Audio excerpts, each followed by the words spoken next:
የመጽሐፍ ቅዱስ ታሪክ የዳዊት ጸሎት። ይሄ ዳዊት ነው። ዳዊት ሁለተኛው የእስራኤል ንጉሥ ነበር። ታላቅም ተዋጊ ነበር። እግዚአብሔርንም በሙሉ ልቡ ይወድ ነበር።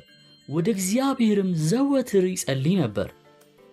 ዳዊትም እግዚአብሔርን ይወድ ስለነበር ልዩ ቤት ሊሰራለት አሰበ።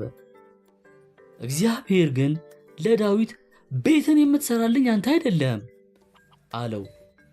እንዲህም ቢሆን ዳዊት እግዚአብሔር ላደረገለት ነገር ሁሉ ያመሰግን ነበር። እግዚአብሔርንም ታላቅ አምላክ ነህ ይለው ነበር። ዳዊት ብዙ መዝሙሮችን ጽፏል።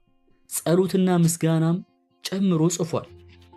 እነርሱም በመጽሐፍ ቅዱስ ውስጥ የተካተቱ ናቸው።